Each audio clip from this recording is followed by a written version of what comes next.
மீனம் ராசிக்கான பராபவ வருட கோச்சார கிரக நகர்வுகளை ஆய்வு செய்து பார்க்கும் பொழுது உங்கள் ராசிநாதன் குரு பகவான் உங்கள் ராசிக்கு 4ஆம் இடமான மிதுனத்திலிருந்து 5ஆம் இடமான கடகத்திலே உச்சம் பெற்று சஞ்சரிக்கப் போகிறார்.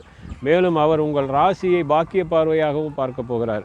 பாக்கியப்படி பார்த்திங்கன்னா வைகாசி மாதம் 12ஆம் தேதி ஆங்கில தேதிக்கு 26 மே மாதம் 2026 அன்று இந்த பெயர்ச்சி நடக்கிறது. அதன் மூலம் இதுவரை உங்களுக்கு ஜென்மச்சனியாக இருந்து வந்த சனி பகவானால் எந்த ஒரு பாதிப்பும் இருக்காது. குரு பார்வையினால் அவனுடைய பாதிப்பான பலன்கள் இல்லாமல் நல்ல யோக பலன்கள் கண்டிப்பாக உங்களுக்கு கிடைக்கப் பெறும்.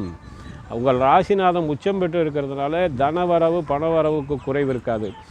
எடுத்த தொழிலே தடை தாமதங்கள், வியாபாரத்தில் இருந்து வந்த மந்த நிலை மாறி நல்ல சுறுசுறுப்பு நடைபெறும்.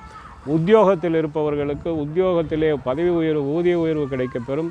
அது மட்டுமல்லாமல் ஆடை ஆபரண சேர்க்கை, தங்க நவரத்தின சேர்க்கை, வீடு வண்டி வாகன சேர்க்கை போன்றவை ஏற்படக்கூடிய ஒரு யோக வருடமாக இந்த வருடம் அமையும்.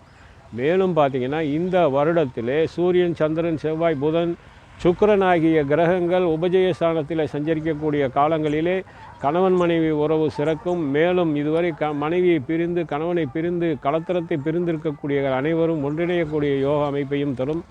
அதே நேரத்திலே திருமண தடை தாமதம் இருந்தவர்களுக்கு, திருமண வயதில் உள்ளவர்களுக்கு திருமணம் நடந்தேறும். புத்திர பாக்கியம் தடை தாமதம் இருந்தவர்களுக்கு, ஆண் புத்திரத்திற்காக காத்திருப்பவர்களுக்கு ஆண் குழந்தையும் கிடைக்கப்பெறும், புத்திர வாக்கியமும் கிடைக்கப்பெறக்கூடிய யோக அமைப்பையும் தரும்.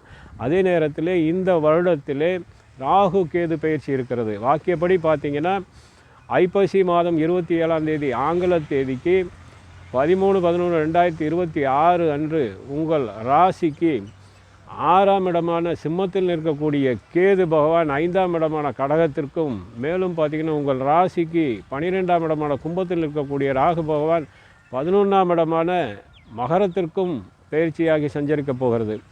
இதன் மாற்றத்தினால், இந்த சஞ்சாரங்களினால் உங்களுக்கு எந்த ஒரு பாதிப்பும் இருக்காது.